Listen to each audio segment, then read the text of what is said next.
Okay, greetings and welcome. It is Thursday, August 14th of 2025. I'm your host, Blake Wally, and this is the Eccentric Perspective. I will have a huge show lined up for this historic broadcast. We'll see. But I'm going to try to keep it down today. It's usually 60 to 90 minutes. I think the news cycle has maybe slowed down a little bit. It's been some big shows this week. Maybe a little bit of a lull in the action, but I still have a lot of major topics to discuss. So,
well, isn't it?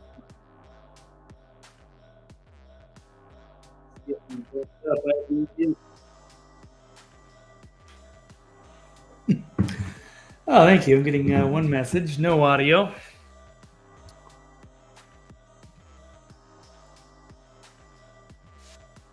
Okay, let's try that again.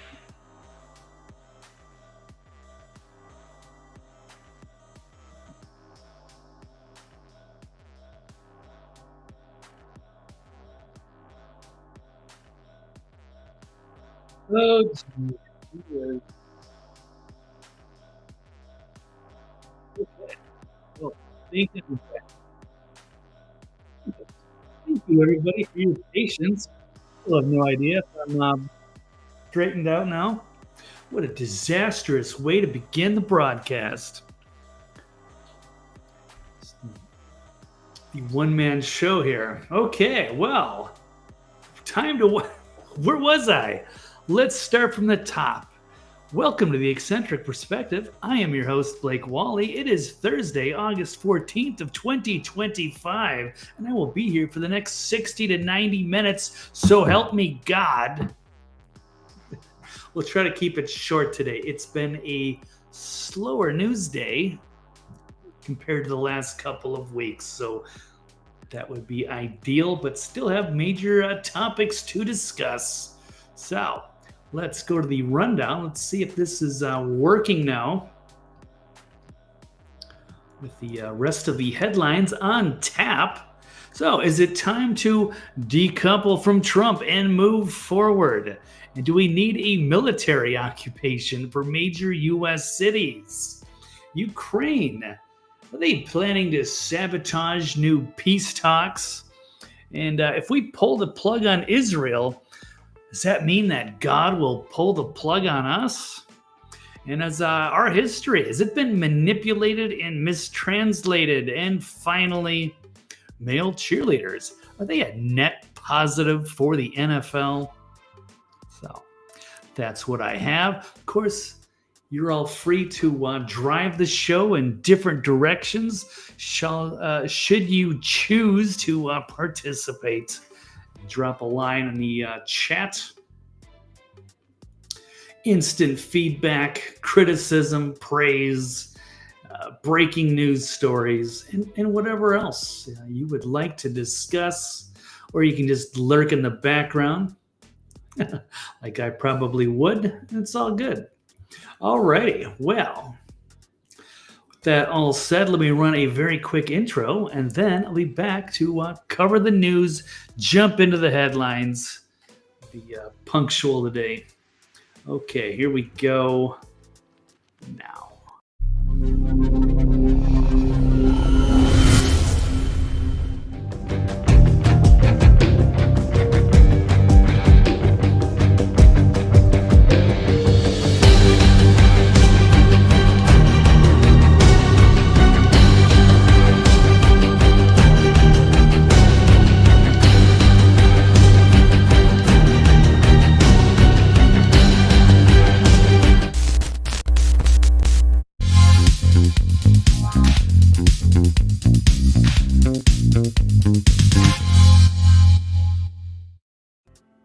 Okay, welcome back. Blake Wally, Eccentric Perspective.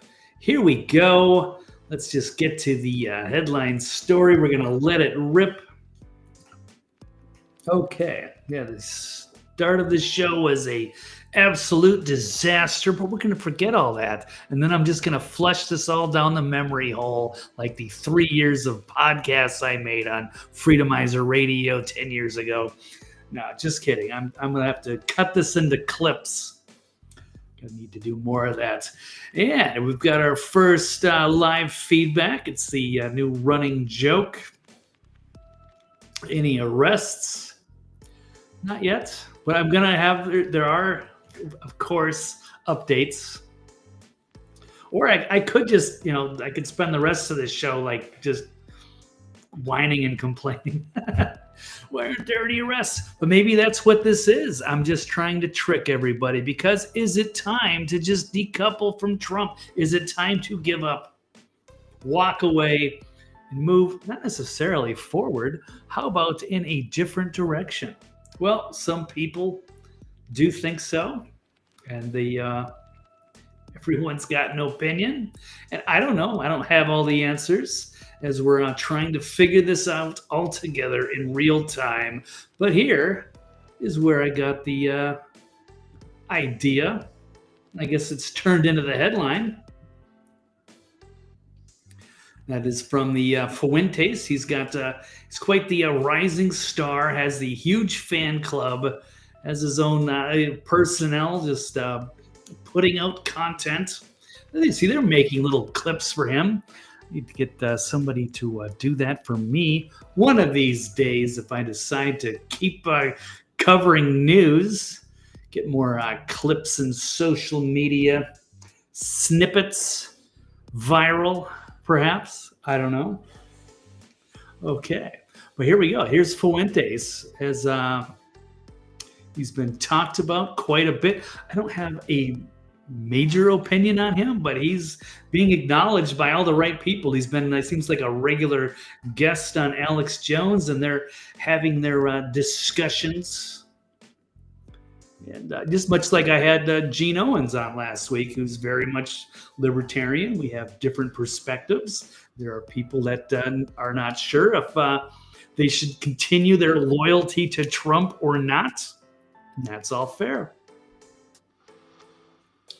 But let's run a clip, because he would think it's time to decouple, if you will. It's no longer MAGA. It's 1776, hence the shirt today. So it's time to assert our interest first, according to Nick, who's being mentioned by everybody. Alex, Glenn Greenwald, Jason Whitlock, got an ongoing feud with Candace Owens. They're talking about perhaps having him interviewed by Tucker Carlson. So is he the future of MAGA? maybe. I don't know. I'm still a little bit skeptical of the kid. He is well spoken for a young dude, and he's got a huge following, which I find a little unusual, but maybe I'm missing something. So, and I don't know. I'm curious. So he's going to be a prominent voice. Looks like he's here to stay, controversial or not. Certain issues that I would find repugnant, perhaps, and many people do. The white nationalist stuff, or maybe he's misunderstood. I don't know. Let's listen to a little clip of him in his own voice, expressing his skepticism of the Trump MAGA agenda. And I think it is about fundamentally, and I think you said it so beautifully, there has to be on some level a decoupling. It's no longer MAGA, it is 1776, it's America first. We need to assert our interest first. It's not about Trump, it's not about this administration, it's about this country, it's about America first. So I think people... Okay, and there is something I can absolutely agree with Nick on. This should be America first, and the one thing I'll give him credit for, as far as the Trump supporters and MAGA go, is maybe the tribe splitting of the pro-Israel versus pro-USA crowd, as you're seeing in the conservative movement and the neocons. And hello, Rob, what's up? Good to have you, buddy. Thanks for popping in, all ears. I'm going to try to keep this punctual today, but it's always good to have you. All right. Try to keep this as infotaining as possible, if that's a word, if I'm using that correctly. But here we go. Let's continue with this. Nick Fuentes, here to stay, the new prominent conservative influencer, the future of the party, and having these also another feud with Charlie Kirk. So, I don't know. Whitlock referring to him as a force to be reckoned with. Okay, well, let's keep going. He's now outspoken on Trump. People should keep speaking up, and I think they should keep their options open and not be beholden to a politician. Even one that you like, even one you agree with, we need to keep our options open and keep our eyes focused on. Agree with that, but what else do we have? I mean, Trump was the only obvious choice for this election. Kamala was not an option. Chase Oliver was not an option. What's going to happen going forward? I don't know. It's easy to look at DeSantis or J.D. Vance, but could this be a new growing faction here from the right, maybe the anti-Zionist crowd? I won't lump them in and go any further than that. But Nick is certainly happily outspoken. Who knows? He won't even be eligible to run himself, but I'm sure he would. He certainly seems to enjoy the limelight and mixing it up politically with the best of them, I suppose. The prize. So those are my closing thoughts, but it's been great to be with you. Great debate, great conversation. Always is. I know you're not a clone. I've met you. Same guy, not cloned, not anybody, no weird stuff going on. Nick, as you did a quick closing statement, you always quantify it quickly. We're not selling our birthright to Trump and his family in some dynasty. We're not in a cult, and we're not setting up some new aristocracy or some new royal line. No, we're... And to be fair, there is the big split that's been happening over MAGA with Trump versus the people that are blindly supportive no matter what, the cult follower segment, if you will. And then of course there are the people that are very critical of our greatest ally over there, and perhaps they are pulling the strings.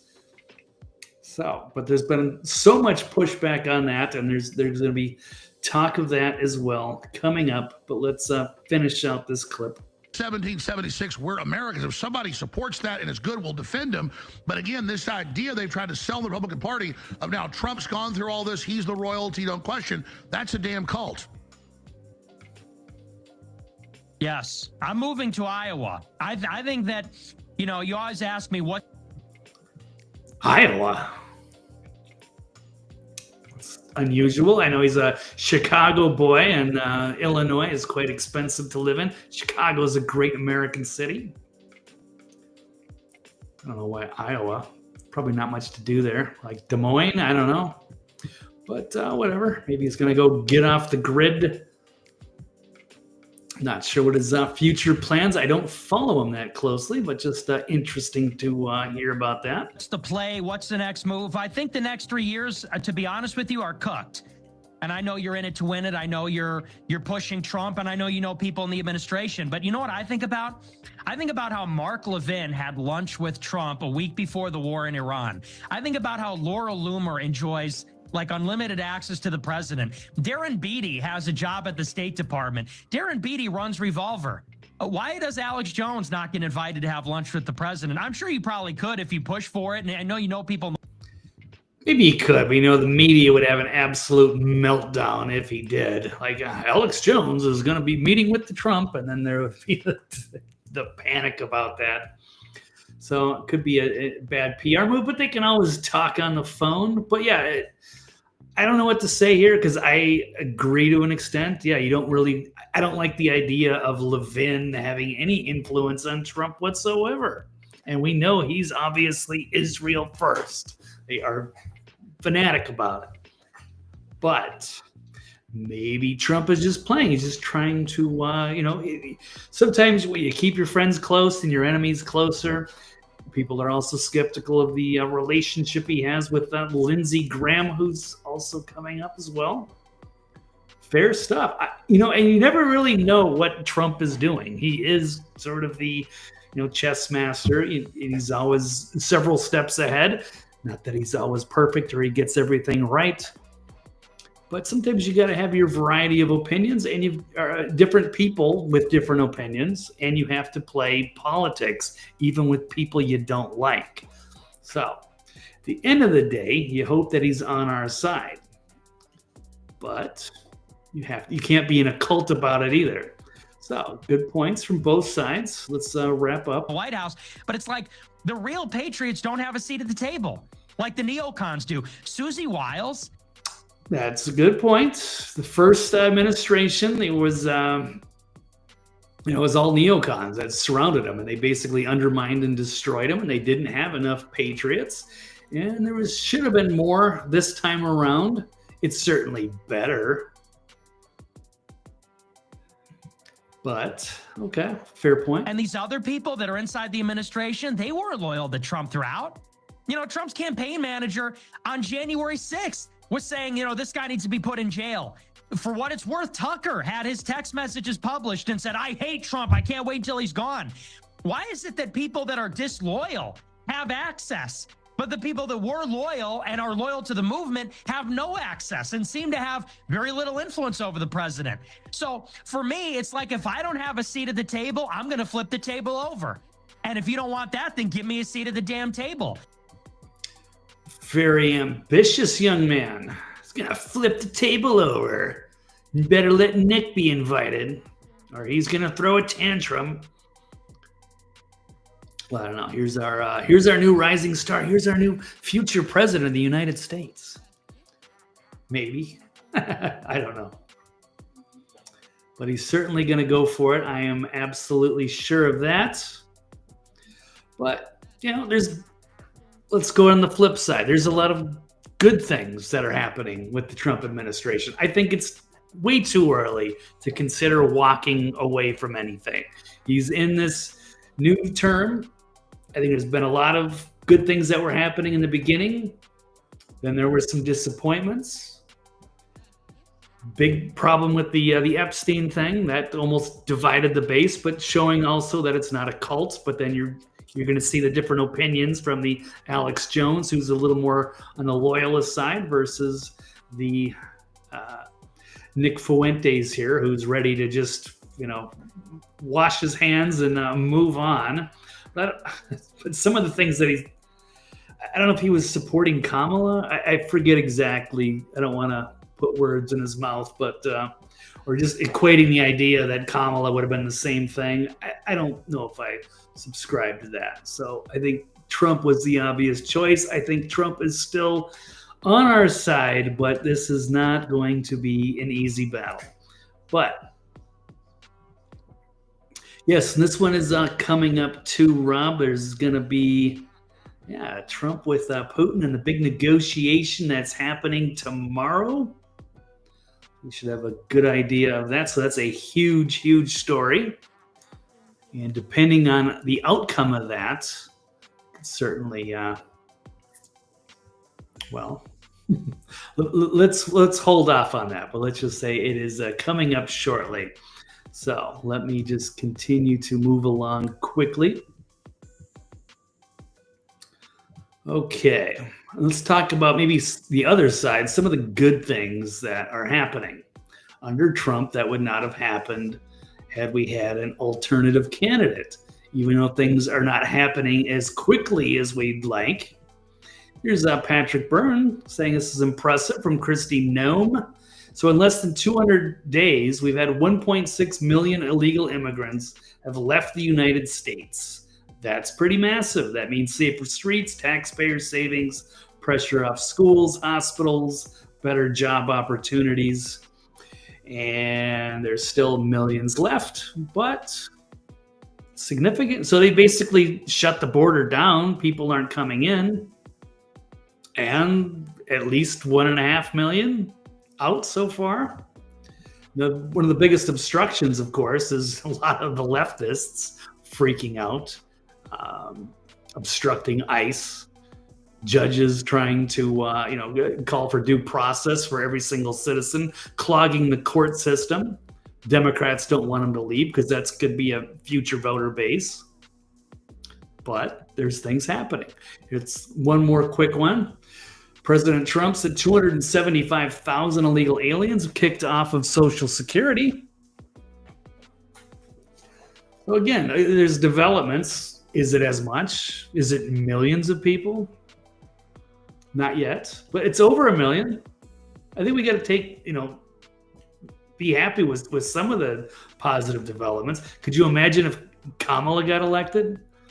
We'd have at least 1.5 million new immigrants, illegal alien invaders. We'd be giving out more benefits. They wouldn't shut anything down as far as the borders goes. So let's keep moving on. And also all of the deep state leaks that are happening. They don't have to announce this stuff. They could bury it all behind closed doors and we'd never know. People would be complaining, why is nothing happening? How come there's no arrests being made? Well, there still hasn't been any arrests being made, but there are some major players, deep state players getting absolutely destroyed. And now they're being exposed in a whole new light. And there's been leak after leak. Breaking ones every couple days, it seems. They found lots of evidence they were trying to bury, and now it's being brought to light. You got deep state criminal James Comey ordering FBI to leak classified information to the New York Times, and even assisted the outlet in creating news to frame Trump as a Russian asset. So the whole Russiagate thing, completely exposed. Now, the leftist media is not covering it, but why would they? Because they're implicated as far as, working with the deep state to commit a conspiracy on the American people. But this is huge. So I don't know when the arrests are going to happen. But right now, this is kind of this, I'm enjoying this phase of seeing the drip, drip, drip and massive bombshells exposing the hoax that is perpetuated on us for over 10 years or almost 10 years. So let's run a quick clip of it. Narrative in Washington, burnish his reputation against attacks from Democrats and try to sully Donald Trump's reputation. If you remember, Democrats were mad that James Comey let out of the bag just before the election that there might be some new evidence in the Hillary Clinton email scandal. Hillary blamed Comey for throwing the election. She blamed the Russians for throwing the election. She blamed everybody but herself for throwing the election for her. But Comey was trying to rehabilitate that. And so he had an intermediary, a Columbia law professor by the name of Daniel Richman, who the FBI confirmed and interviewed. And Richman said, yes, I used my relationship with a New York Times reporter named Michael Schmidt. He's one of the authors of the Pulitzer Prize winning package that President Trump is now suing over. So they gave themselves Pulitzer Prizes on a conspiracy that they cooked up. And the top cop in the country was helping perpetuate it and even helping write it. They were very careful of it. This is what they wanted to do, to destroy Trump and basically have a hostile takeover of the country for the globalists forever. What they did. So all the things that they did to Trump to undermine and destroy him, throw him in jail, raid his home, blowing his head off. You can't tell me that he's just in the club. He's in the same club. He's with them. No. Never going to sell that to me. But anyhow. Okay, that's right. Okay, Mark, what happened if you ask Grok to share the direct evidence of crimes by the big players? As far as I know, they don't have like direct email correspondence from Obama or Hillary yet. They don't have like that particular smoking gun. Of course, Hillary, bleached her servers, 30,000 emails erased, deleted, and gone. So it hasn't happened yet, but with all of these other people, so I mean, it's Comey, Clapper, and Brennan, absolutely, and you're going to have Adam Schiff, Eric Swalwell at the very least. At some point, this is going to drag up into Obama and Hillary. So that's what I would say. Yeah, I did get that message. Interesting to show that there isn't technically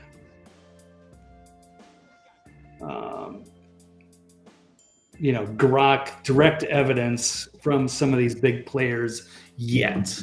That's how they work it. They kind of try to insulate themselves, much like Joe Biden as the big guy, during the shady business dealings. He used his son to kind of do some of the dirty work because they don't want to be implicated in there. So they're kind of behind the scenes. So anyway, that doesn't mean that they won't get caught up in this at some point. But yeah, it's interesting. It just depends on how, if I want to spin this. If I want to be more optimistic or pessimistic, and I could say, there's nothing there right now, so nothing will ever happen. Or I'm going to say all of these other big people I don't know, maybe it's not, Al Capone, but you're going to take down a bunch of his lieutenants or something. And then that's eventually going to lead down. So how does that go? Hey, now, hello, Kenneth. Comey would like to know me. Yes, Grok would rock apart. Big fan of Grok, although it's going to be... no, I cut it from the stack today. AI controversies, there's plenty of that. It's going to be a whole new era. But anyway, let's keep moving. It's going into some of the other stuff happening. You've got James Clapper pressured the NSA chief to sign on to erroneous Russia intel assessment. So this is all going to be part of this. They're calling it a team sport behind the scenes, which we didn't know. Is that they knew that all the Russia stuff was BS with Trump colluding with Russia. They knew it. But they deliberately got rid of the assessment that contradicted what they wanted to believe and used the stupid stuff like the Steele dossier to confirm it, and then they try to get everybody to sign off on it. And then they called it, like, it was a team effort. They had to do a team, and then they had to leak stuff to the press, and they created a massive scandal. So I think it's going to absolutely lead to indictments and arrests. But I don't think jumping into it right now would be a good thing. Sure, it looks like maybe you caught Clapper red-handed, but is it arrest time yet? Or are you going to continue to watch them squirm as you drip, drip, drip more stuff? So we'll move on. Matt Taibbi's been nailing it. It's on Racket News. The Russiagate release lifting a veil on his surveillance state abuses. So this just came out yesterday. This is Tulsi Gabbard just released 2 damning new emails yesterday. The first letter from Clapper to former FBI head James Comey and John Brennan, and then Michael Rogers. And then Clapper's letter explains how the chief should approach writing the new intelligence assessment to make it look that Russia interfered to help Trump. So let's see. So Rogers, it turns out, was a true patriot and did not want to sign off on it. So here's part of this quote, or part of the letter from Jim, saying, "Understand the concern, and it's essential that they get all of the intelligence agencies, so that's CIA, NSA, FBI, and the ODNI, to be on the same page. And we're all supportive of the report. That's our story. We're sticking to it." He said the CIA handed them, provided the NIC the complete draft. They'll facilitate as much mutual transparency as possible, but more time is not negotiable. So that kind of makes me think that they're trying to just hurry this thing through so people just take their word for it. Don't scrutinize the intelligence too much, and then sign off on it. Because, it'll make it look good. It'll give it more credibility. Just like, there's 51 intelligence agents. It sounds good, but it was still a hoax. So Clapper's emails in response to it was from concerns from Rogers, because he was the NSA chief who never upgraded his agency's confidence level in the whole, saga of Russia colluded with Russia. Trump. So the Rogers letter makes it clear the head of the Pentagon's most powerful surveillance agency was being asked to sign off on a conclusion without even seeing the most sensitive intelligence. And so from Rogers, who apparently is the one patriot out of that community that we're all in to go against Trump, did the right thing, said he asked his team if they had sufficient access to the underlying intelligence and sufficient time to review that intelligence. This is how it should work. This is how the system was designed to work until the hyper-partisan, the Hail Hydra cabal or whatever, deep state got their tentacles into our system here and started destroying everything. But anyways, he said, on both points, his team raised concerns. And he's also concerned from the expedited nature of the activity that my intelligence people, aren't fully comfortable, saying that they had enough time to review and they're absolutely confident in their assessments. Because I'm concerned that we are not there yet. But the point is here, it's a devastating exchange. It shows that in assembling the most high-profile group analysis since 2002 WMDs in Iraq, that 4 of America's most powerful enforcement officials said basically, to hell with the evidence, let's just put out the stuff we want and we'll stick with that as a team effort.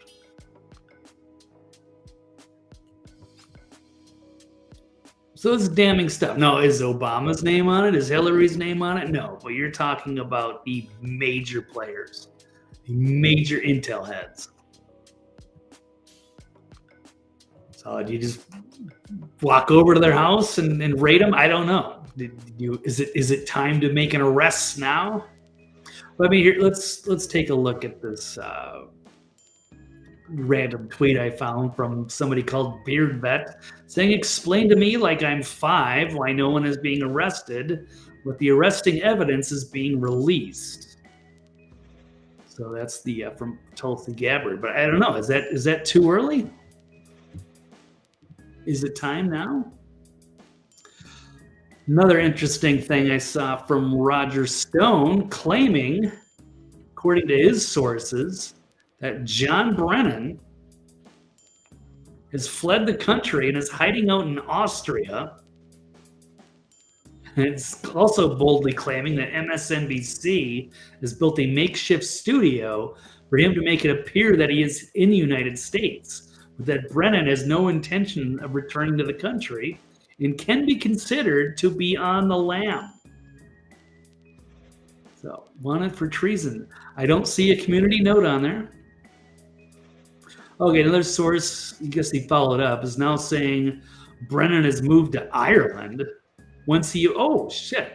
So he says just from a couple days ago that once Brennan got exposed in Austria that he moved to Ireland? I can't confirm that. Well, even Liz Crokin is saying, yeah, what a coward. He can run, but he can't hide. Now, I have no idea. I don't have sources I can speak with who can give me the inside baseball. But wouldn't that be significant? John Brennan on the lam. Why is he running? Because he knows he's going to get indicted. He's going to get arrested. He's going to be tried for treason. He's going to have that big ugly head. Oh, I'm not going to say anything. I'm not going to say. Okay. But just saying, I think it's TikTok. Okay, the Clapper investigation on Clapper investigation off. I think he's in a lot of trouble. TK Mark saying 1,200 days, then stake. That's cool. I disagree. I think is specifically on Adam Schiff, or does it go on anybody? I forget the exact terms of the bet. I think I think Adam Schiff is going to go down by midterms, right? The next year, indicted or something, or is it it's the end of the Trump term. So it's 1,181 days. So Adam Schiff is going to be either set for prison because, like, what's happening with we had one guy go down with the gold brick. It is possible. It's Menendez, right? He went down, right? No, with all of these explosive bombshells that are coming out, I think they're absolutely panicking. I think the threat is real. And there's going to be high-level arrests. Yeah, Trump's told Hillary she'd be in jail. They wanted to put her in jail during the first term, but then they made up this phony investigation. Because during the debates, he said, yeah, you'll be in jail.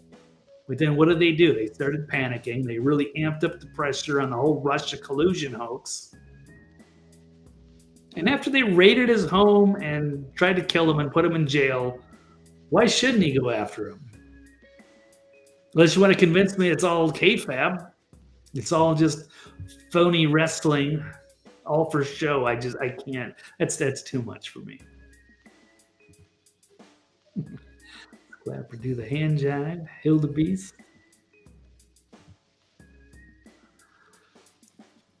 I don't know. But I think that's huge. I again, can't confirm it, but what if? And again, it's not, no one's pushing back. So here we go. We got Admiral Rogers, according to Clandestine. So here's the face of a patriot. He looks pretty angry there. But that is a very serious man. That is a true patriot right there, if everything I'm hearing. That was the one guy in the Obama administration who did the right thing. That's not a partisan issue. This is about the country. So he did not. That's the man who basically shunned Brennan, Clapper, and Comey and said, "Nope, my people don't agree with that assessment. Not signing off on that." So cool. Said he stood up to Obama's cabal. He knew what they were up to the entire time, and he warned Trump at the Trump Tower on November 17th, 2016, right after he was elected. You're watching a Game of Thrones. Obama and the cronies thought they were going to get away with it all. They were untouchable. But now that Kash Patel and Tulsi Gabbard, the new administration, are digging through everything, uncovered a few surprises. Yeah, so I'm not ready to give up on Trump. I don't know. I think people are being too impatient here. It's not realistic to go for all the arrests. I know that's what everyone wants to see. I would like to see. I mean, I'm not going to have an issue if they start arresting people and be like, no, it's too early. Hey, go for it. Maybe you got to destroy these people in public first. Then once the public is in an uproar, once they have, major support, then start arresting them. And then no one's going to stand up for them. But if they arrested these people, the crazy ass leftists, the stupid shit they're doing right now, carving swastikas and Teslas, or just, going after ICE for trying to remove criminal illegal aliens, or they're freaking out in DC now. The way that they just get emotional and reactive, I'm going to start burning cities down if they make an arrest. So, yeah, I know we want to see it. But I'm hoping, and not that the leftist media is going to cover any of this. Because, again, they'd be saying, oh, well, we were complicit in the cover-up. Complicit in perpetuating a conspiracy against their own people. But once the leftists hopefully ever see through that and realize they've been lied to, they're going to want some arrests. When that happens, then all the dominoes start to fall. Anywho, Sirius Radio.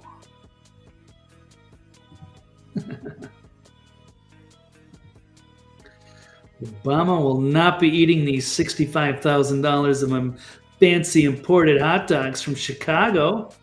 If you know, you know. Maybe some crow. And not from his private chef either. Poor bastard. I wonder if he's filled that position. Obama? Because he must have put an ad out in the paper, right? Probably not an ad. Oh, need a new chef. Need a new personal chef for me and Big Mike after my last chef left his position. No. It's like a dangerous job. Okay, well, let's move on. Another quick one. Email obtained by Kash Patel shows former Obama Deputy AG directed FBI to halt the Clinton Foundation investigation. So this is another one that could drag Clinton in. They never completed the investigation on her email scandal. They shut it down. Why not reopen it? As another angle, they're going to undo all of the blanket pardons that were issued by Joe Biden.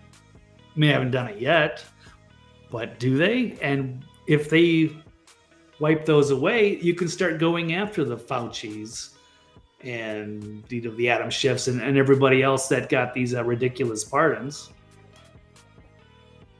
So, I don't know. I'm holding my optimism, man. I'm feeling good. I mean, there's certainly things to criticize Trump, and we have to keep some pressure on. And we got to maybe, point out there's an issue with our greatest ally that maybe we should start withdrawing our support there. That would be a huge step. And we'll get there. I think the public opinion has changed on that as well. That's right. Hey, Christian. Yeah, that was wild. That was right out of the WikiLeaks. And that whole scandal with John Podesta, all that creepy spirit cooking stuff. Never got an explanation on why they needed $65,000 worth of hot dogs, unless it was code for something. I wonder what that could be. If only we could put Obama on the stand and ask him some of those direct questions. I would like to know. Yeah, Chef Boy. That poor guy. Oh, I'm sure he knew some secrets, man. He's about to write his tell-all book. Okay. Anyway, let's... Well, he's being mocked by Eric Swalwell, Cash Patel. Eric Swalwell, because he's being named as potentially leaking classified information about Trump. Same with Schiff. So according to the FBI's own 302 interview summaries, now in the hands of Congress, thanks to Patel, the whistleblower noted that Swalwell has been the source of a lot of leaked information and had to be counseled to be more careful. Of course, Swalwell also broiled in that affair with a Chinese spy. He's bad news. Like, groomed by the Pelosi's to be their new little corrupt puppet in California, the new rising star. But he's become a laughing stock and is quite corrupt, it looks like. Here's Catherine Harrods showing the newly declassified FBI interview summary from 2017 about intelligence leaks from the Russia probes. Here it is. Said the interview's subject's name was withheld, but it appears to be a member of the House Permanent Select Committee on Intelligence. And then according to the FBI reports, this whistleblower noted Swalwell has been a source of a lot of leaked information and had to be counseled to be more careful. Like, dude, you can't be leaking this stuff. Don't be so cavalier with your classified intel, dude. But he's mocking it, so is Schiff. But of course they will. As the walls are closing in. Also, speaking of the AutoPen scandal, you got Representative Comer here saying the cover-up is far more extensive than previously imagined. There's more evidence that there was a cover-up to conceal the American public Joe Biden's decline. Let's run a quick clip, or maybe not. I'll just cover it because I'm going to try to go quickly today. But he points to the internal emails and memos, including one warning that Biden couldn't walk a short flight of steps on a ship. And they tried to sell it off as like he was the, doing his daily duties as president. No, he was just a figurehead. Everybody knew it. And they lied and they gaslighted everybody. So Comer's committee is investigating the AutoPen used to sign orders and pardons during the final 90 days. And they are going to determine whether or not those executive orders or those pardons are valid. And so his final acts as puppet president could be wiped from the books. Okay, so there we go. That's getting back to the headlines. That was the big head. That was that was a longer piece, but that's over half the stuff I have on the agenda. It's time to decouple from Trump and move forward. No. I think it's time to double down. I'm not giving up yet, man. It's way too early. There's too many good things happening. But if none of that stuff if we didn't know any of that, Yeah, it would feel like a lost cause. It would feel like it was all kayfabe. We've all been lied to and deceived, and it's time to go in a different direction for 2028. Who knows what that could possibly be? Because if Trump and Patel and Tulsi Gabbard and Dan Bongino and some of the people that we've respected for years are just all in on it, I mean, what could possibly come out in 2028 that would be a more powerful group with more integrity that would do something? I think it would just be a lost cause. Like, forget about it. Just go find some land and live your best life, and just forget about it. Just try to survive and thrive before shit hits the fan. Before the country turns into the Hunger Games.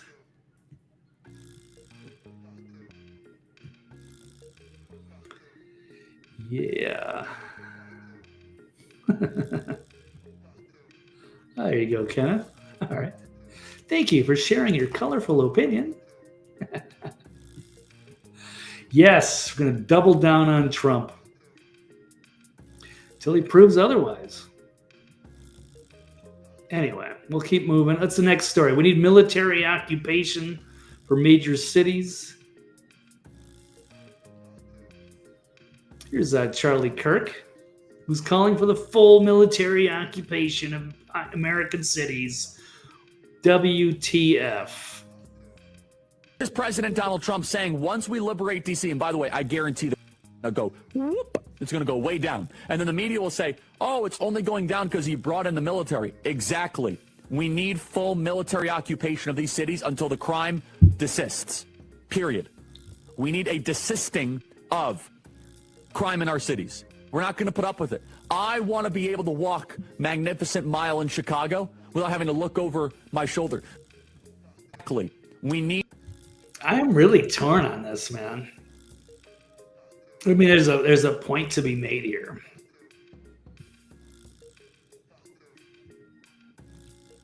Some of these cities, crime is out of control. Police have been defunded.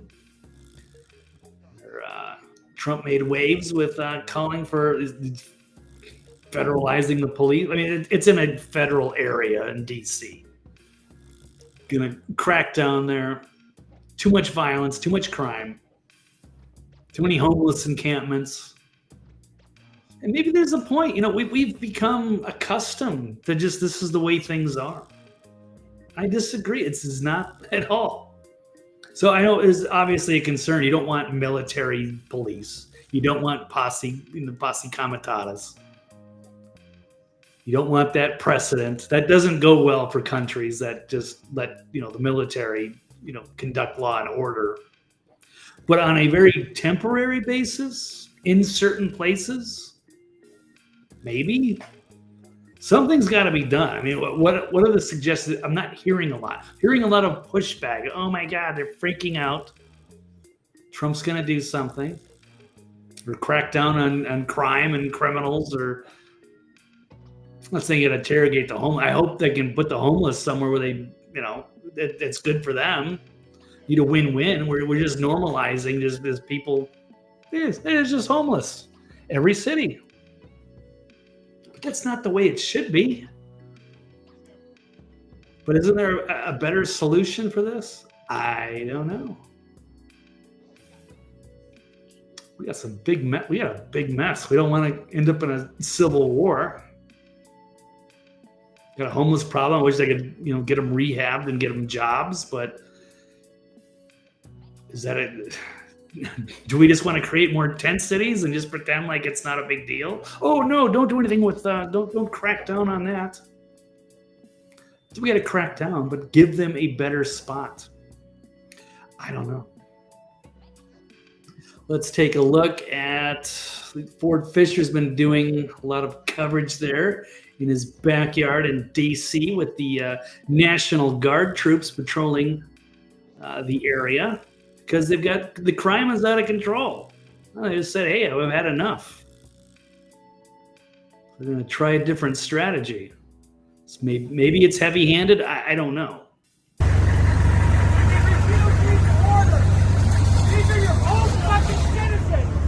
These are homeless people. You guys are fucking group. Don't let them do this to you. It's abusive. All right, they're homeless people. They're not like, what are they doing? Mowing over their homes, or what are they just like tents all over the park? I don't know. We standing up for human rights there? Is this a good thing? We just let crime and homeless fester, do nothing about it.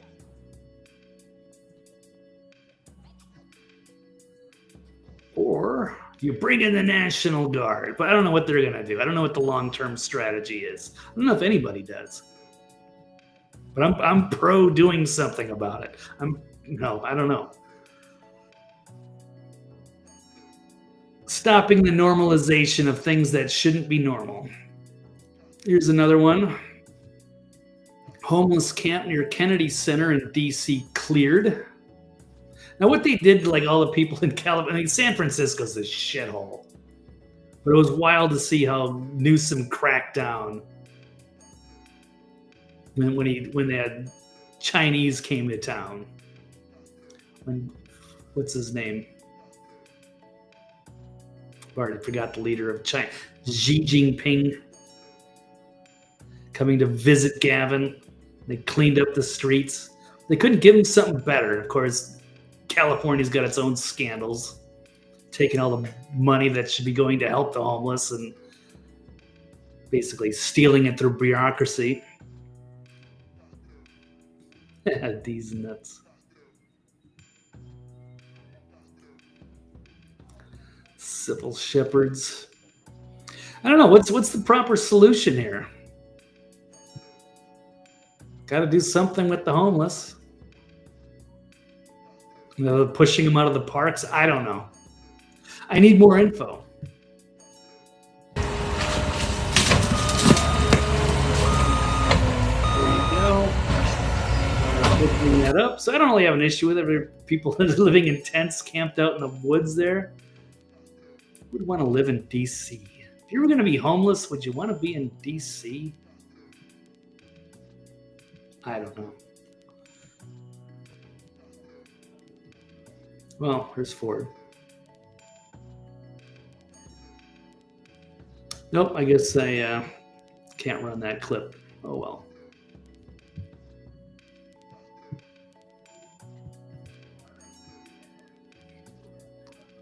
Well, that's all I have. Okay. All right. Well, we're still trying to figure that out. Don't want it to go too far where it becomes normalized to have federal police or military around. But if they want to clean up DC, let them, especially in a federal area. I think it's a good trial run. Whether I agree with Charlie and they're going to start doing that in other cities, they're not all the same, but some of the blue cities have gotten out of control. As they start, targeting some of these sanctuary cities or getting some of the illegal aliens out, that could, make things better. And having a more permanent solution for the homeless crisis, that would be nice.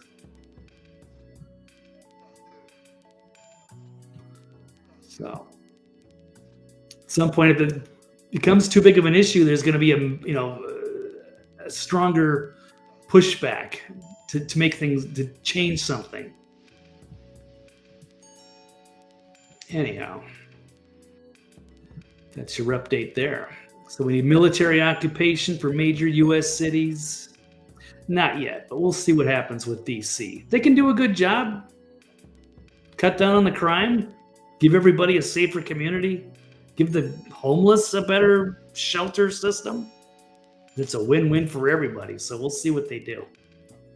So they got to be careful on how they handle that one. Okay, moving on. Next story, Ukraine planning to sabotage new peace talks. Yeah, that's what it looks like. So we got the big meeting tomorrow in Alaska. Trump, Putin, big showdown. Hopefully finish this stupid war. But it looks like Ukraine, I don't think they are going to come to the table in good faith here. I hope I'm wrong. But it seems like when they've been close to the peace talks, like something happens. They ran that operation with the that fancy one in the Ukraine where they ran those trucks into Russia with the drones, caused chaos. They had an assassination attempt on Putin that really pissed him off.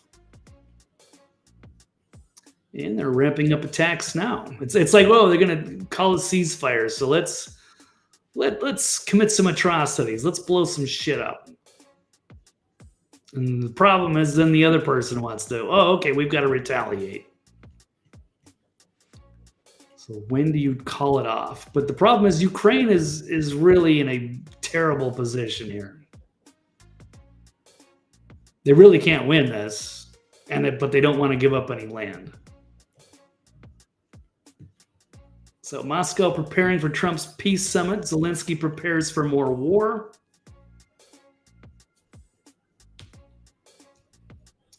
Not good. Well, there's another one.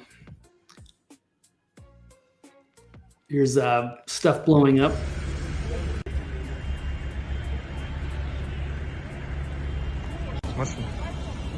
Drone attacks in Belgorod.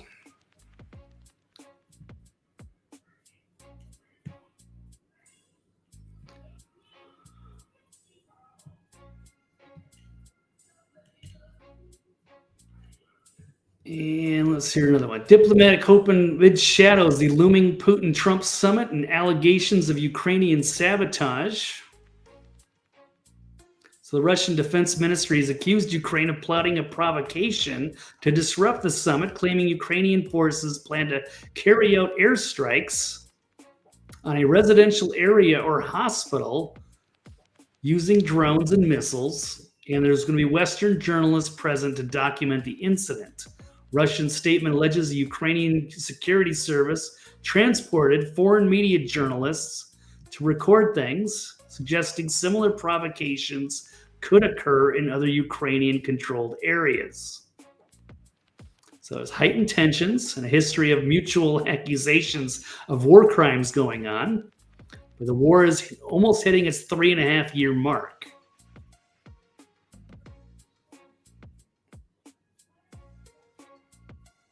And so people are exhausted. They want to finish it. But I think Putin's going to be the more reasonable player here. And if he's coming into the U.S., coming into Alaska to sit down, he's serious about finishing this.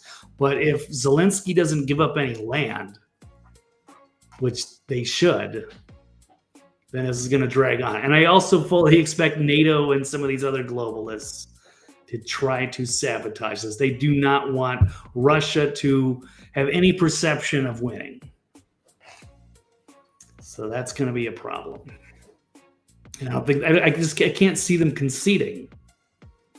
But it's only going to get worse. There's just nothing to gain. It's better off to pull the plug now. But will they give in? I don't know. I think, again, they're going to do something to derail this and continue the war, and just more people are going to die, and we're going to continue draining more resources.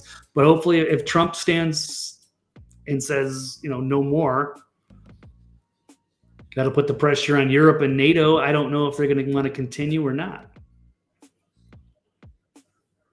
But it looks like they do. So, yeah, Trump wants to offer a mineral deal. Yeah, we're supposed to get the minerals from Ukraine as well. I don't know if that's going well. In order for them to get more gear, get more weaponry. And Trump has also threatened punishment, sanctions, and what have you. Severe consequences if he does not come to the table. But he's coming to Alaska. I think he's in good faith. He might be a ruthless guy, but I believe he's principled. And I think he's a more trustworthy player than Zelensky, who's a total puppet, being pulled in different directions. For Putin's his own man. Yeah. Not a big fan of NATO, but there are bigger enemies.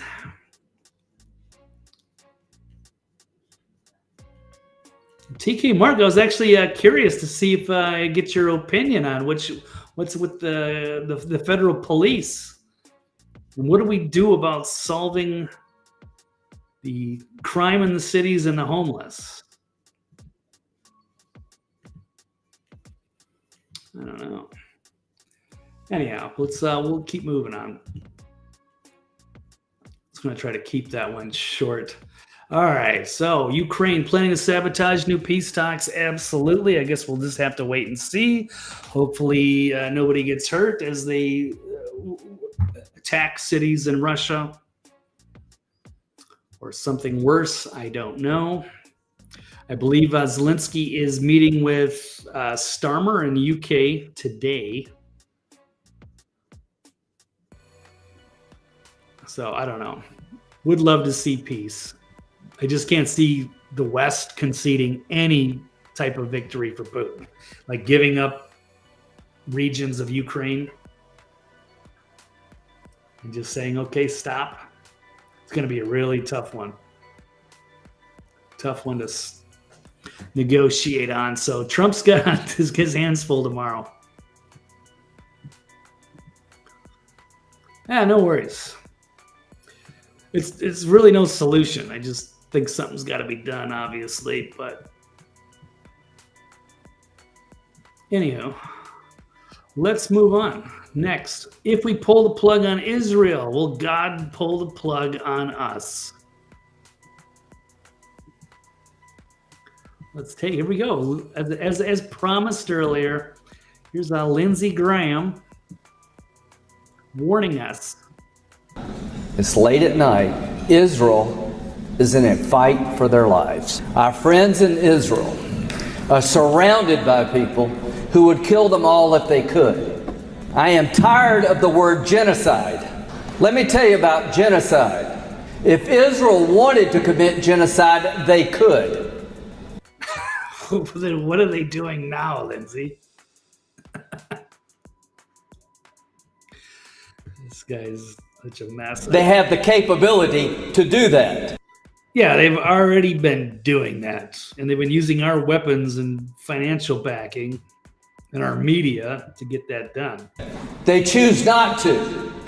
Hamas, they would commit genocide in 30 seconds. They just can't.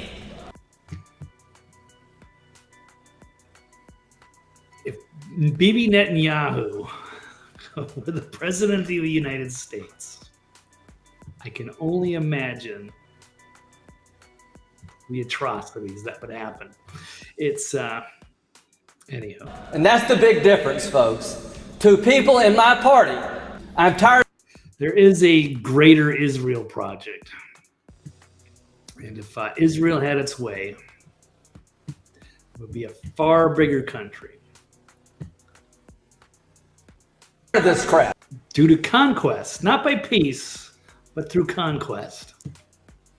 And this is just blatant lies here from one of Israel's greatest supporters here, Lindsey Graham. Israel is our friend. They're the most reliable friend we have in the Mideast. They're a democracy. They're like your friend who gets into bar fights and then expects and calls you and you got to come in and help them. I don't know. Let's see. Let's keep moving. Yeah. Hot time. Great stuff.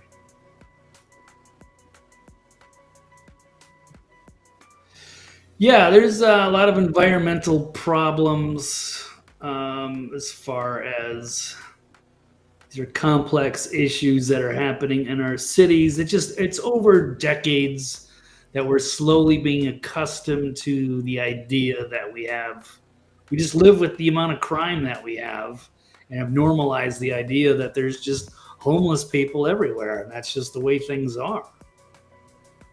It's not the way things are or were. It's not the way things ought to be. But that doesn't mean militarized police go in and crack down. But if nobody else is going to do anything and they've defunded the police, what do you do? I don't know. I'm gonna have to get more info on that. As far as bulldozing tent cities. Yeah, there's what a mess. Gen who? Genocide. Yeah, it's shocking that they're just gaslighting us now. We see the genocide. That's why they have a PR nightmare. Even though Netanyahu's bragged about defying the U.S. with impunity, with or without U.S. approval, it does not matter.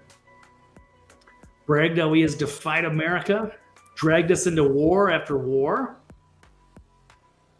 Yeah, this will fuel what Nick Fuentes is. That's why he's kind of grabbing a crowd here. It's time to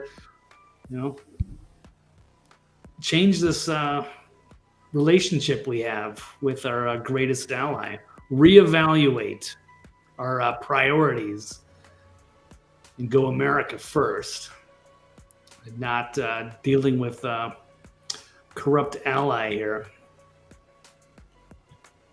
Anyway, yeah, here's a great tweet. Jews in a pickle. On one hand, their genocide of the Palestinians is extremely unpopular worldwide and is increasing anti-Semitism exponentially.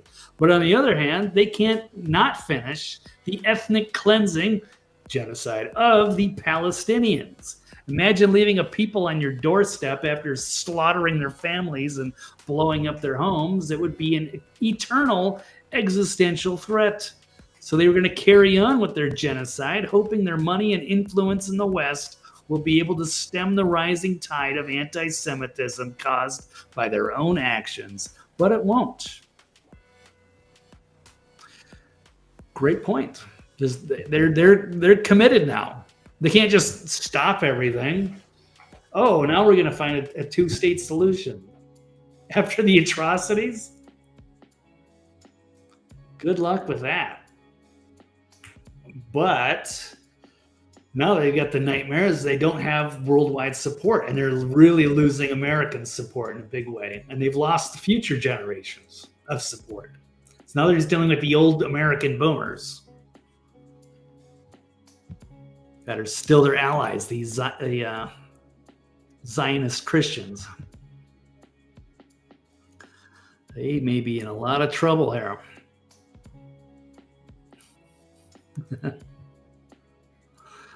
Okay. Let's move. The greater project here is for the greater Israel, which even Netanyahu has alluded to. That's what he wants. He feels a historic and spiritual mission, a connection to a vision of greater Israel. So what is greater Israel? This. Here's what we know of Israel is this little country here, the size of New Jersey. And then they want to add everything up to what? The Euphrates, the Tigris and the Euphrates. This is like the biblical, calling for Israel. But now they're trying to do it now, which is a completely different country. So if Bibi had his way, we would be, he would conquer Syria, Iraq, Jordan, and parts of Egypt, and big chunk of Saudi Arabia. And he would use American muscle to do it, if he had his way. But if he could just start small, start going after Gaza, we've already undermined Iraq and Syria and Egypt, changed all their leadership over the years.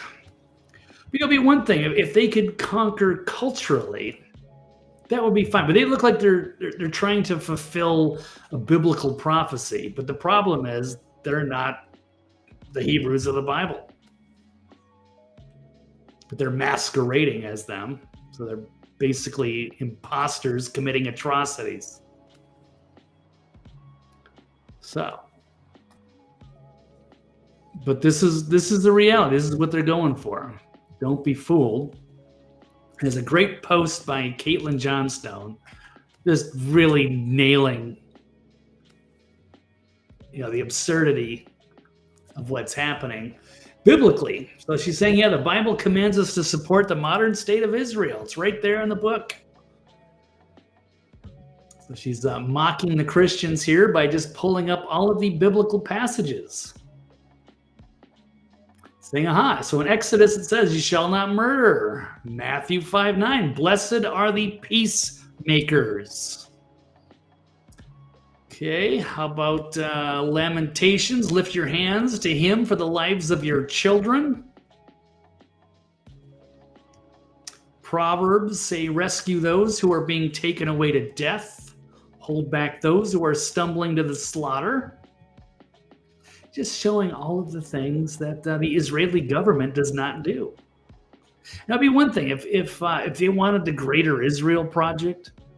If you were just winning hearts and minds, that'd be one thing. One of my favorite video games is a game called Civilization. There's many forms of it. But you can start with Americans or Egyptians, Romans, whatever, throughout history, different factions to conquer the world. And there's 4 ways you can win. It's either like the domination, like the military, or is it by science? You are the first, you can travel to space and your civilization goes to Alpha Centauri or whatever. Or you can do the World Bank. You become so rich that everybody's just going to be in your debt. So economically, militarily, scientifically, or last, culturally. Because everybody, other countries, they want to be a part of it. Your cities. They want to say, no, I don't want to be a part of Jordan or Iraq or Syria. Like, it's too conservative and backwards and weird here. It's too tyrannical in Saudi Arabia or Egypt. So you want to join Israel because Israel is they're this righteous country that just promotes peace and prosperity. They love everybody and they want everybody to be a part of their group and share the amazing civilization that they've built. But doesn't work that way. So instead, they're going to try to just conquer everybody around them. So that's the way. And according to Caitlin Johnstone, that basically confirms everything I'm saying here. No one who practices deceit shall dwell in my house. Another one from Proverbs. About wicked plans and a run to evil, false witness. How about you shall love your neighbor as yourself? Make even Romans 14:19. Let us therefore make every effort to do what leads to peace and mutual edification. Strive for restoration and courage. Live in peace. God of love and peace be with you. That's Corinthians. Keep the unity of the Spirit through the bond of peace. Without holiness, no one will see the Lord. Or, let me keep going. Peacemakers who sow in peace reap a harvest of righteousness. Seek peace and pursue it. Kindness. I mean, we're seeing the general theme over dozens of passages throughout the Bible. Loving your enemies, do good to them, blah, blah, blah. Bless you. The peoples on earth will be blessed through you. So she's saying, he's pointing out the hypocrisy here. God says we're commanded to support a modern state that we created in 1948, no matter what it does. But the Bible is entirely clear and unequivocal about this. It says absolutely nothing to the contrary. Checkmate. So there really is no biblical case here to support this modern, twisted version of Israel. Not the real Hebrews, but they're masquerading as the God's chosen people, the master race. They want to conquer everybody around them. Get the U.S. to do our bidding for it. It's crazy.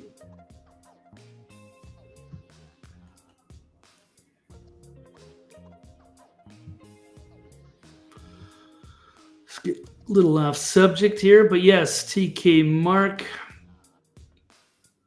Yeah, there's a lot of things that could be done, but those are like the long-term solutions of building the community.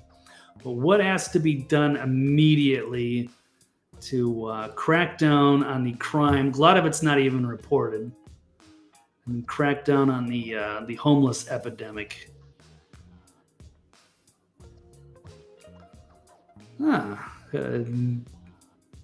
New guy in here. Another wonderful secret.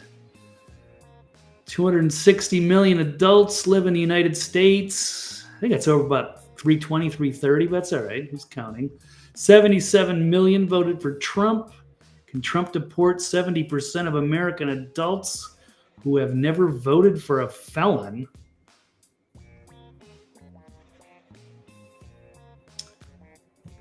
I don't know. Okay, not a Trump fan. That's fine.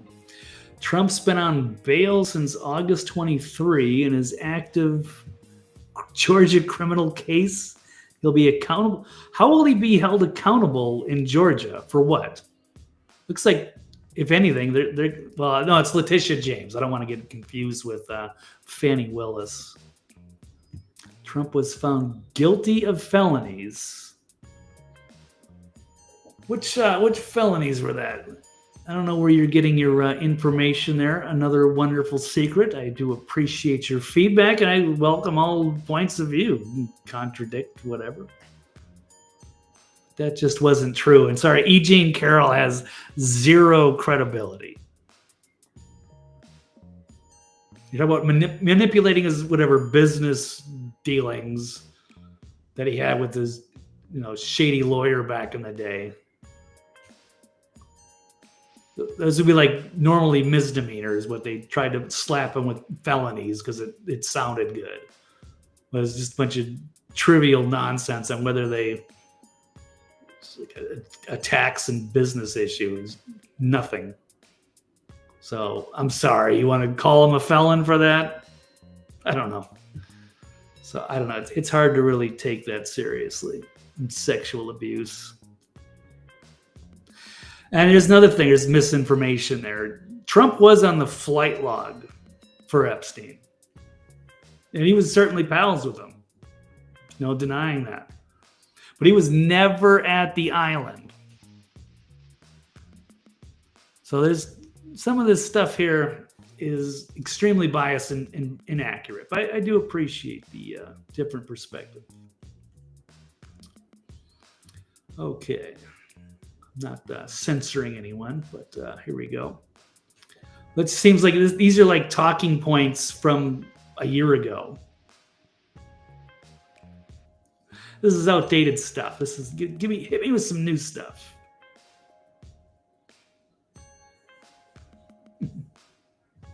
Yeah, he's my felon.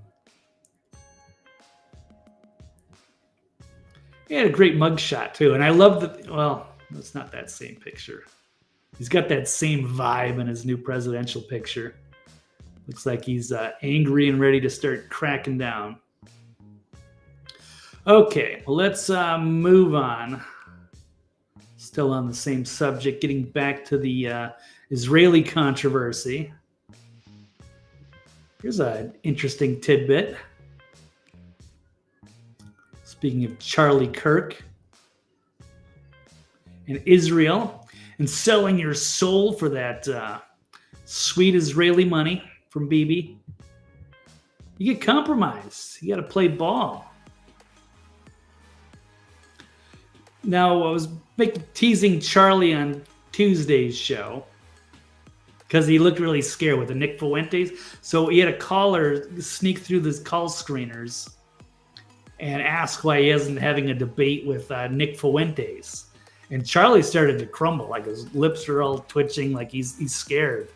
You didn't know that was gonna he was going to get caught off guard with that. And they just basically dismissed Nick as a troll, and he doesn't platform trolls, blah, blah, blah.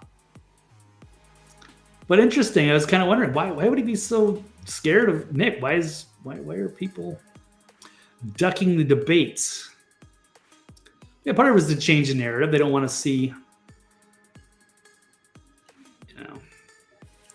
entertain different perspectives that they don't want to, they're not comfortable debating. But part of it might be just the fact that he's afraid that if he might get killed, literally. So here's a post from Harrison Smith, who's one of the reporters on InfoWars. He says, I'm not going to name names, but I was told by someone close to Charlie Kirk that Charlie thinks Israel will literally kill him if it turns against him. So here's Ian Carroll. He's reacting to the embarrassing clip of Charlie Kirk avoiding Nick Fuentes. But perhaps the fear wasn't from the debate. The fear was if he does get into a debate, he doesn't want any. Obviously, the Israel lobby hate Nick Fuentes. Don't want his name mentioned. Don't want his ideology out there. Don't want any criticism of Israel. And if Kirk walked into a debate, he could be walking into a big trap. And if he doesn't handle himself real well, yeah, he could be taken down by Mossad. You start getting involved when you're at that high level on the food chain. And Charlie Kirk has gotten the red carpet to Israel.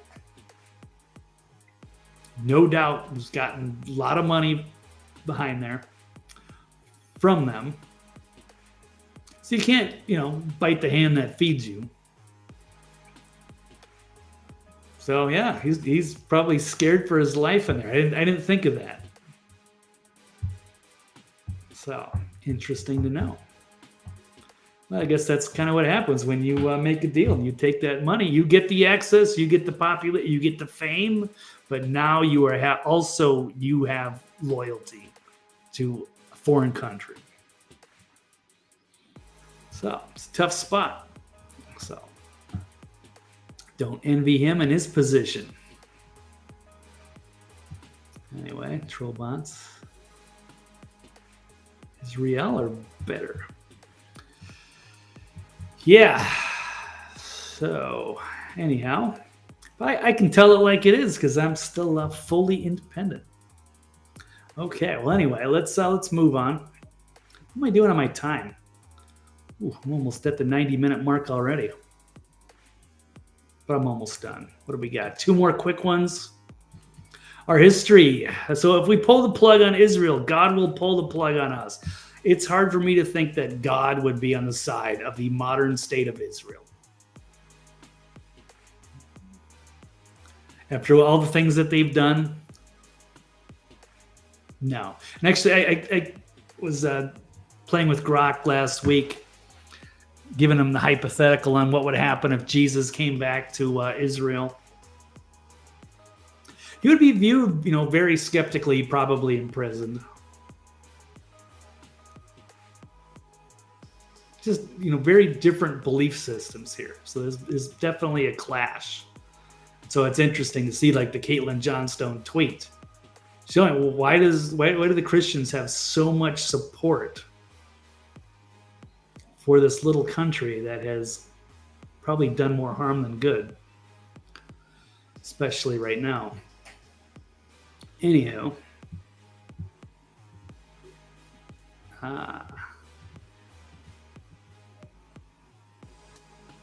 okay. Well, anyway, perhaps I'm wrong. All right. So next, our history has been manipulated and mistranslated. All right, one more quick one.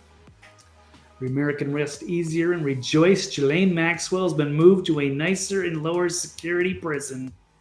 She will now have better accommodations. I think she's already got a kind of a cushy gig anyway. White collar resort. Not the pound me in the ass prison. Not that she's got to worry about that one. A little Office Space humor. Look, I'm not fond of that. I'm curious, another wonderful secret. Did you say anything about Epstein the last 4 years, or is that just something you're saying now because you think it's going to go after him, after Trump? Because that would really respect your opinion. If you've been like, hey, I've been on the Epstein thing for a long time, we're finally going to get justice. But I bet if I was to go through your social media history, you didn't say a peep about it until just now that it's fashionable. So anyway. Look, there's plenty of things to criticize Trump for. He's not perfect. He's had some shady dealings. But he's also the best man for the job. He's the man in the arena. And there were no other options. So I'm going to run with it. Okay. Let's get into let's go off the rails here. It's a cool interview. I haven't gotten into, I haven't heard it. Just a clip. Representative Luna describing credible reports of interdimensional beings. Witness claim movement outside time and space. Now, this should be interesting. Dropping bombshells on Joe Rogan.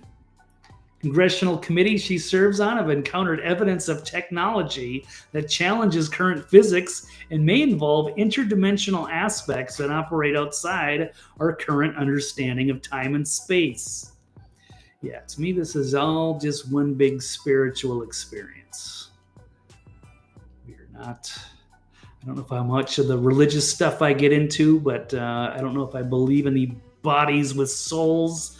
I think we're all souls with bodies, and we're all here for some reason or another, having an educational experience as we stumble through our evolution here in three-dimensional Earth with limited capabilities. As being three-dimensional creatures in a universe full of interdimensional entities. So, well, we're starting to figure all this stuff out. They keep saying interdimensional, which is kind of the new theory with aliens. Are they actually traveling, thousands of light years? At least according to the way we interpret physics, being three-dimensional creatures. We'll only use a portion of our brain, a portion of our DNA. And don't live that long. We're trying to figure out how everything works. Life, the universe, and everything. But it's a whole new world out there that we just don't have access to, can't even see, because they're outside of our interdimensional field of vision and understanding. I can also tell you, and this might sound crazy, but based on our investigations and stuff that we've seen, okay, there is definitely something that I think would rival what we know currently with physics, and a tech that potentially is out there that we don't have the ability to reproduce, because it would basically be like dropping a cell phone right off back during the time of maybe caveman. So like we just don't have the tech to develop it yet. What I can also tell you is that's bombshell. And probably a lot of the tech, we probably evolved very unnaturally. So, and it could be because of, reverse engineering ancient alien technology that's still way ahead of our time and where we're at today. Like, what would the world be like if we had never had cell phones? If I wasn't able to do broadcasts and everything was just still at a local level? I don't know. That's just one theory. We could go on for hours. Thanks, Rob. Appreciate it. Good to have you. Sorry I was unable to wrap it up in under 90 minutes. I am going to get this formula down. I promise. Jam it all in. But anyhow, I do appreciate your support. Have a great one and a great weekend. Take care. Thanks, Rob. Thanks for chiming in. Good to have you. Alrighty. Well, let's continue here. Based on our interviews, and this has been something that you can go back and watch with the congressional hearings, but I was actually able to ask some of the witnesses, what are these things? And they keep saying interdimensional, and then when you talk about the interdimensional aspect of, are these things pre-existing, maybe outside of what we currently know as our own dimension, that stuff can kind of all sound crazy, but at the end of the day, my job as an investigator is to receive all the information, decipher it, and then ultimately from a congressional aspect, if you do have contractors that are withholding information or operating outside of the purview of the federal government, there's budgetary issues, but there's definitely something that I can tell you with confidence that exists that we don't know how to explain currently. Okay. That's just one piece, and there's one other piece I wanted to get to because she goes into the biblical stuff, just to kind of tie this into what the discussion with Israel. But Enoch is apparently supposed to predate even the time of Genesis and talk. The nuttiest one is Ezekiel. I'm telling you, Enoch is even crazier than Ezekiel. So there are parts of the Bible that not everybody is aware of. They're not in the normal versions that people get, the King James Version, for example. I went to Catholic school for 4 years. I never learned stuff like this. Or heard of the Book of Enoch, the Gnostic Gospels. There's a lot of controversy on these ancient texts and how they were assembled, who put them together. Were they manipulated? Were they mistranslated? Appears that there's more going on with their history than most people know. So, explain the nuttiness of the Book of Enoch to people. Well, it's okay. So if you read it, it talks about the fall of angels, thus creating really the precursor of civilization that led to the first flood. I think that when you even go into potentially the technology that was given to mankind by these angels, it talks about the hidden beliefs and theories in astronomy, etc., metalworkings, all of it. But it really does explain, you were talking about earlier how you have a lot of these religions around the world that kind of say the same thing. This is kind of the OG text that leads to... Yeah, a lot of them will say the same thing, that there's a major cataclysm that hits the earth about every 6,000 years. And the last one was the biblical flood. So that's kind of like when our civilization sort of restarts. Go back to the last ice age, which was about 12,000 years ago. Another great civilization that ended, and we have all the remnants all over the earth from all of these great civilizations, these archaeological wonders or architectural, modern day archaeology doesn't really like to investigate much. See, like Göbekli Tepe, show very little curiosity into where we came from, but a lot of our history has been manipulated and mistranslated. I guess that's where I'm going into. And the Book of Enoch talks about, space aliens or angels, perhaps as we know it, interbreeding with the primitive human creatures that were here. So I don't know. We're kind of an unnatural species here compared to the rest of the animal kingdom. It's as if we came from somewhere else and forgot our history, or we were created here. I don't know. But she can enter mine too. She is beautiful and she's smart too. I like it. Yeah, the Book of Enoch. So why did they pull that out? But I guess people not that long ago, maybe even 100 or 200 years ago, still had access to some of these different versions of the Bible. And apparently the Ethiopian Bible has got everything still intact, and she'll talk about that. But quite interesting. I do believe that perhaps, I know there's some manipulation here. I don't think we just came about naturally. And then you start throwing in all the interdimensional aliens or futuristic tech that came from the past. As we're on this little blue marble flying through space, it's quite crazy. Yeah. Apes evolved from us. That could be too, man. Absolutely. I know they're going through the Smithsonian. One of the things that they were talking about in the Smithsonian is that they might have like giant bones. Would that be like from the Nephilim? So like there was the angels or space aliens. They came down, they interbred with the humans or manipulated our DNA. And they became like the Nephilim and the giants. And allegedly they have like skeletons of giants. And they probably have like shit, just hidden in the bottom of the Smithsonian, much like the movie The Raiders of the Lost Ark, where they just have all these huge storage rooms of all these like ancient artifacts that could be alien for all we know.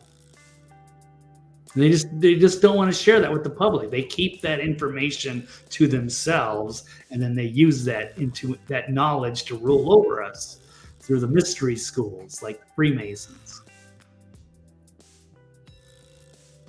So the elites are like the Time Traveler book. I think that's what it is. When the future turns into the Eloi and the Morlocks. Morlocks are the elites. They have all the knowledge. They live underground. They feast on the naive Eloi. Anyway. Yeah. So, all right. Maybe I'll stop there. I'm going to do my best to keep this show a little tighter.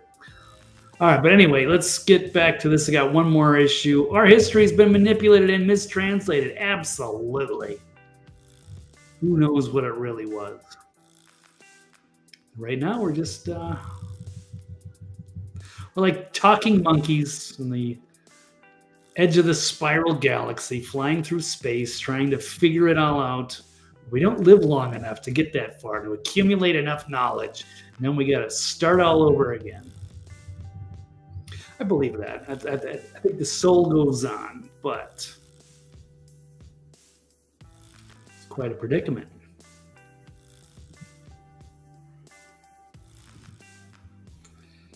Yeah, time machine. I think he was onto something. I think that's what he was trying to symbolize. The Morlock and the Eloi. And keeping the people educated. Otherwise, they were being taken advantage of. But it's a frustrating battle. Okay, last story. One that's near and dear to me. Male cheerleaders, are they a net positive for the NFL? Not because I used to be a cheerleader. I wasn't. But because I'm a huge Minnesota Vikings fan. And now they are in the news for the wrong reasons.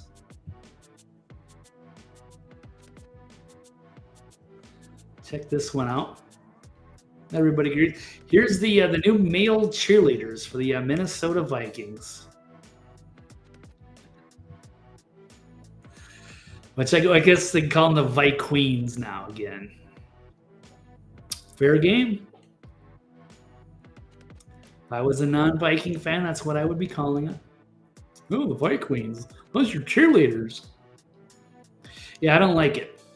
But not everybody agrees. According to Colin Wright here, says, I don't actually see a problem with male cheerleaders. They'll never make up a sizable proportion of any squad.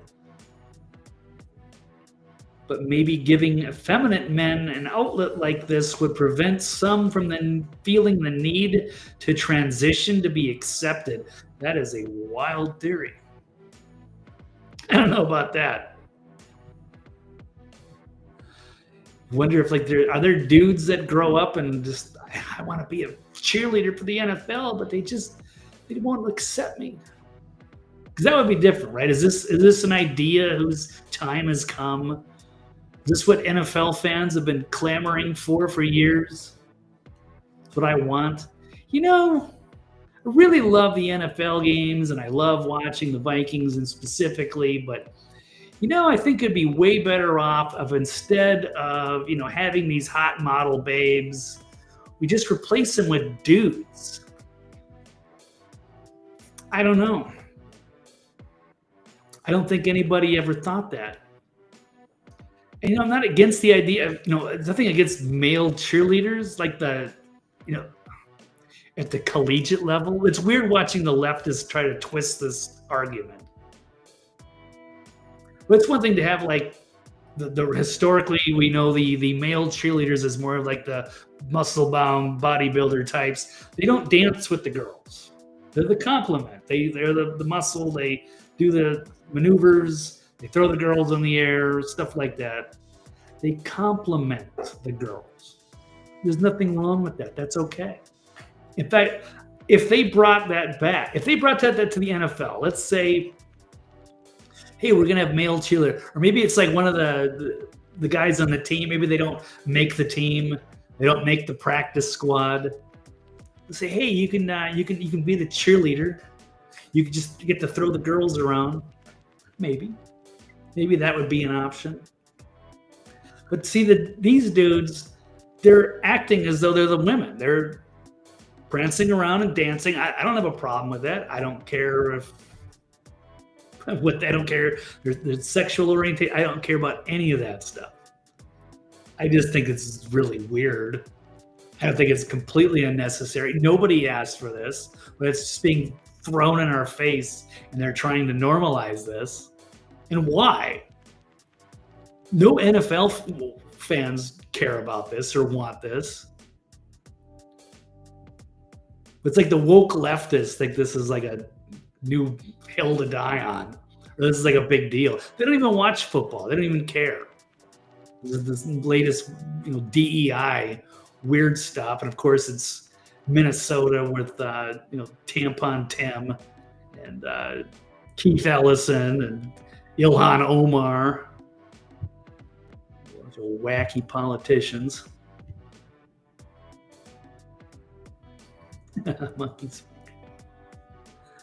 Yikings.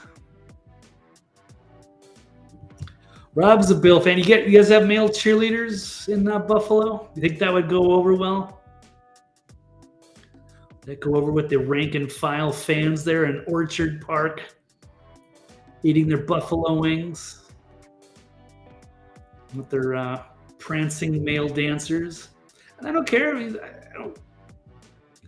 If they wanted to just dress up like Vikings fans and they had their own little Instagram channel and they were wildly popular and got millions of views, and maybe they want to come up for halftime or something, I don't know. I thought they were even Viking fans. To me, they just seem like just flaming narcissists. They're taking jobs away from women.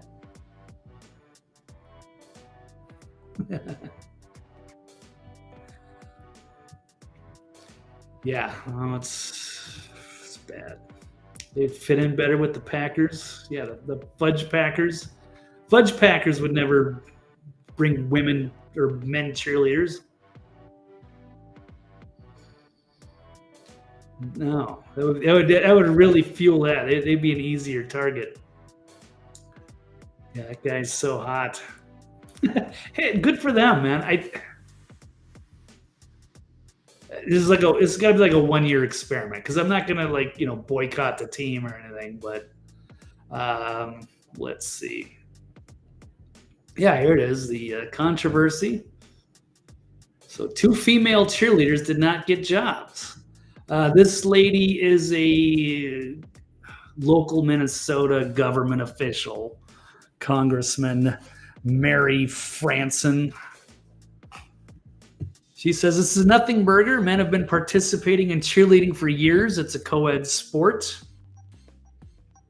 He was cosplaying as a woman. I'd feel differently. Well, at least we're drawing a line somewhere.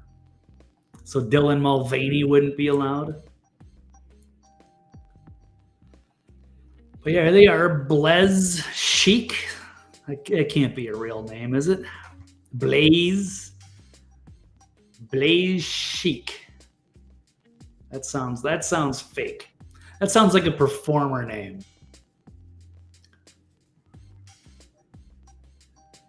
So 54 finalists, and they made the team. Good for them. But then what about the women? Yeah, Vikings face backlash. I was trolling a wacky leftist the other day, about that. They were making fun of Kevin Sorbo, who's a prominent conservative activist as well as a Minnesota guy. He says, I'm a Vikings fan all my life, but now I need a new team. So they were trying to bait him into saying something mean against male cheerleaders, but he didn't take the bait. And I was just saying, hey, they're just mad they're taking jobs away from women. Of course. But it is a problem that didn't exist. Nobody asked for.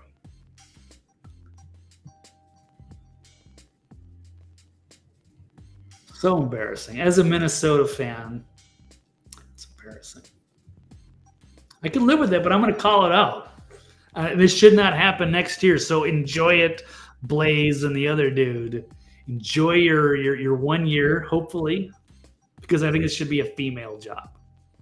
But if they want to hire male cheerleaders, they should be like a big muscle-bound Viking. They should be actual Vikings players that didn't make the roster. That'll be your male cheerleaders. I think that's the happy solution there. Otherwise, they're trying to set this precedent. See, it's like they're trying to see how much they can get us to put up with. Like, I feel guilty enough. It's a guilty pleasure, my football, but damn it, I love my football. I get soy boy prancing dudes. I don't know. I don't like it. Don't like it. But whatever. Okay. Anyway, that's all I've got. So, thank you so much. What time is it? Oh, okay. This went a little longer. Sorry. We'll work on that. It was a pleasure to be with you guys, Rob and Kenneth and TK Mark. Anybody out there, and even my new friend, Another Wonderful Secret. And anybody else lurking, watching the replay, please like and subscribe. We'll do it all again next week. Thank you so much. Have a fantastic weekend. Love you guys. And we'll see you next time. All right, cool. I am out for today. Take care. That's it. Oh, yeah. And on a final note, there we have it. All right. For real. Out. Thank you. Love you guys. Bye.